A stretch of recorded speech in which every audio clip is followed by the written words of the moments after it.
ini memang kondisinya sekarang seperti ini. Banyak penyanyi-penyanyi pendatang baru yang lahir dari ajang kompetisi. Salah gak? Tidak.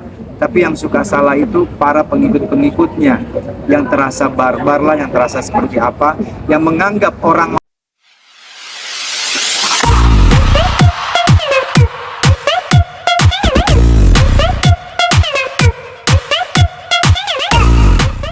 Tiga bawang dulu ya. Ada. Hari ini ada acara apa nih?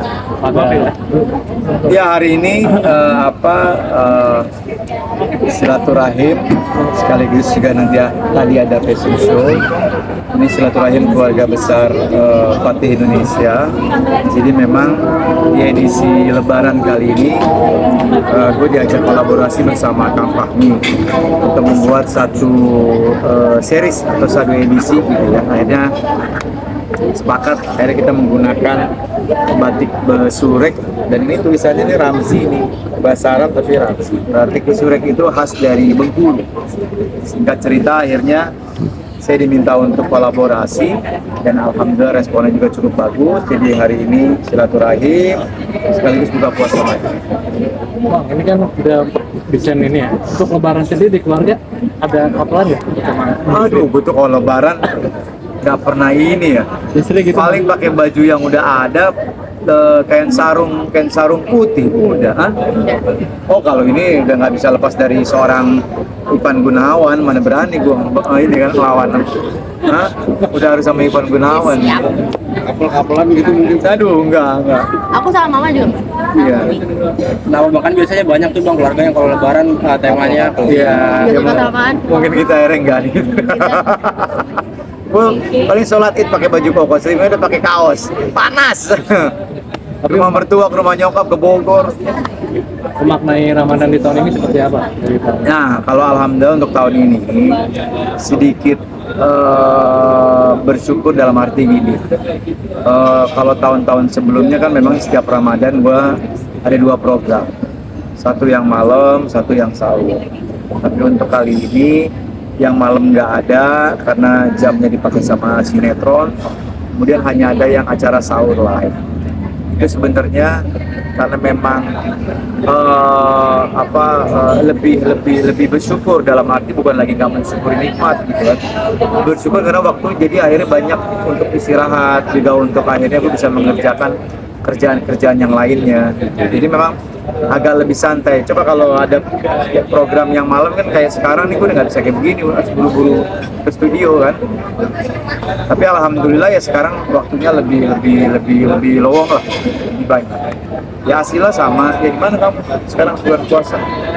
Udah fully semuanya back to kayak sebelum ada COVID kan. Ya kondisinya memang sudah balik lagi ke awal. Udah lebih enak, lebih ngapa-ngapain lebih gampang rasanya. Terus aku mau apa ya? Aku kan di rumah, buka puasa di rumah. Masih sekolah juga karena kadang pulang sekolah ada kegiatan dulu. Jadi kadang buka puasa di sekolah. Terus ada rencana bukber juga. Kalau ada nyanyi latihan gitu, kayak kemarin sempat nyanyi juga di sahur gitu sih. Kalau enggak sih hasilnya sekarang kan udah mulai endemik ya, bisa berbareng-bareng sama kawan-kawan juga gitu. Tenang, karena sekarang udah SMA juga kan, jadi terus di sekolah habis capek-capek latihan, kegiatan apa, terus bareng-bareng seru gitu. Tapi puasa masih full. Puasa udah ada. Justru puasa pertama nggak ikut Nggak ya? ikut aku, kayaknya juga ini akhir nggak ikut nih, udah women's problem lagi. Abis ini ada reward gak sih buat anak didik? Oke, jadi gini. Untuk puasa, puasa, reward. Aduh, rewardnya udah itulah, kita doain, kita bantu mudah-mudahan karirnya lancar gitu ya. Nah mungkin di momen ini momen yang pas gitu ya, karena memang selama ini kita tidak pernah bicara di sosial media gitu ya. Jadi belakangan ini Asila lagi sedang cukup viral, jadi pembahasan di TikTok dan di lain-lain gitu ya. Ya buat Asilanya menguntungkan gitu ya, jadi pembahasan walaupun akhirnya tulisan-tulisan dan ininya banyak yang tidak baik gitu ya. Tapi kalau untuk strategi, kalau untuk berbicara bisnis, ya alhamdulillah menguntungkan gitu kan, jadi pusat perhatian. Asila itu tahun lalu mengeluarkan single gitu ya. Asila ini memang selama prosesnya kita simpan. Asila lahir menjadi seorang penyanyi itu tidak masuk dalam sebuah kompetisi besar. Selama ini kita selama bertahun-tahun kan setiap menghasilkan atau melahirkan penyanyi-penyanyi baru itu dari ajang-ajang kompetisi yang gue juga terlibat di situ gitu ya. Itu kan semua prosesnya dipertontonkan sama banyak orang. Semua prosesnya dipertontonkan. Bahkan ada sebagian orang yang akhirnya menjadi fanbase dan lain-lain, merasa memiliki si artis itu. Nah, akhirnya kan kita sebagai orang lain gitu ya, kayak Asila sudah melakukan proses itu cukup panjang. Dari kecil dia belajar nyanyi segala macam sampai akhir waktu yang tepat. Gue dibilang berkali-kali, Asila jangan dulu, sabar dulu. Dan selalu gue bilang sama Asila, jangan mentang-mentang anaknya seorang Ramzy terus kamu bisa mendapatkan banyak hal. Proses dulu, belajar dulu. Oke, sampai akhirnya tahun kemarin keluar single baru. Beberapa bulan yang lalu, ketika kita sudah mempersiapkan single yang kedua, rencana Januari kemarin tanggal 18, semuanya sudah dipersiapkan. Alhamdulillah, Asila mendapatkan tawaran untuk menyanyikan satu soundtrack film besar di salah satu PH. Bismillah ku nikahi suami. Ada original soundtracknya itu ternyata belum berhasil dinyanyikan sama beberapa penyanyi. Tiba-tiba Melly Guslo, Teh Melly coba menawarkan kepada pihak PH tersebut, lo mau ini gak suaranya, dikasih contoh tuh single kedua Asila yang siap rilis tanggal 18 Januari. Sebelumnya Teh Melly nggak bilang ini Asila lo anaknya Ramzy, nggak bilang. Nih Om, saya nggak perlu sebutin produser. Om dengerin.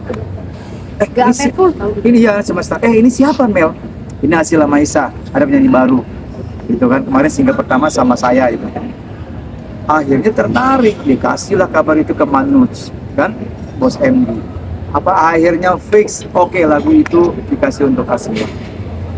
Treatmentnya sama MD Music itu namanya spill gitu ya, dikasih tahu setengah siapa yang menyanyikan lagu soundtrack ini ya. Terus dari intronya udah diiniin, banyak yang nebak, oh pasti ini si Fulan, fanbase baru keluar tuh, fanbase-nya penyanyi yang lain, oh pasti si ini, pasti si itu, pasti si ini, pasti si itu. Ada juga yang nebak, ini kayak suara Asila deh, oh nggak mungkin, gini semua. Tiba-tiba keluar Asila, kaget mereka semua kan. Ya saya harus bilang, kalian kaget semua, apa diduga-duga seorang Asila. Udah, namanya sekarang kayak begitu kan, ke barisan fanbase, mungkin artis tadi juga pada nggak tahu gitu. Kan yang barbar kan suka fanbase ini, pada sakit hati, kecewa, disikat dia, dibully. Sampai sekarang mereka nggak siap, tapi akhirnya mulai kesini sudah mulai objektif. Jangan begitu, itu bla bla bla segala macam. Nah ini memang kondisinya sekarang seperti ini. Banyak penyanyi pendatang baru yang lahir dari ajang kompetisi. Salah gak? Tidak. Tapi yang suka salah itu para pengikut-pengikutnya, yang terasa barbar lah, yang terasa seperti apa, yang menganggap orang lain akhirnya dicap mentang-mentang bapaknya artis apa segala macam. No, saya tidak pernah mentreatment Asila seperti itu. Asila jalan sendiri kalau menjadi public figure. Asila menyikapi pembuli gitu gimana sih? Itu mentalnya udah kita siapin. Biasa aja. Kita mentalnya udah kita siapin. Biasa aja, nggak aku baca-baca banget juga, tapi tahu ada yang Jadi YouTube Asila atau single-single yang kemarin itu dibahas lagi, naik lagi. Ya kita tepuk tangan, ada orang bahas lagi. Jadi dulu ya aku dibilang bagus banget, sekarang kalau udah ada ini yang dulu mereka bilang bagus, jelek banget. Jadi ya udah. Iya, tangan baju bawah gayanya sok diva segala macam. Satu hal. Asila itu ingin menjadi penyanyi bukan karena seorang Ramzy dan Afi yang mojok-mojok, tidak. Perlu kalian ketahui, Asila memang mau dari kemauan dia sendiri. Tante Ocha, yang lain semua pada bilang, tadinya gua sama Afi itu nggak tahu, kan sering datang ke studio kan anaknya Ivan Gunawan. Akhirnya pada bilang, itu Ramzy, bilang ke Afi juga, itu Asila dia ada potensi loh, tahu nada. Akhirnya kita tanya, mau kita sekolahin, terpanggil guru segala macam. Akhirnya seperti bukan ujuk-ujuk mentang-mentang anaknya Ramzy itu gue neneng kemana apa enggak. Kita tidak memposisikan seperti itu. Rasain sendiri kalau mau jadi public figure. Karena bapaknya dulu berdarah-darah untuk menjadi sekarang seperti ini. Dengan kondisi sekarang seperti ini, jangan mentang-mentang anaknya Ramzi, oh dikasih kemudahan. Privilege atau kemudahan nggak dipungkiri, iya pasti itu nggak mungkin. Tapi selebihnya usaha sendiri. Gue nggak mau bawa kenal ini udah sendiri. Pengennya terpisah, kesian ini anak, dia punya bakat, dia punya kemampuan, kalau akhirnya dia tampil bagus, terang aja anak Ramzi. Nah sekarang kan terjadi kan, ya udah berkarya aja sendiri. Kita punya porsi yang beda-beda, bro. Berarti sejauh ini dia mencoba apa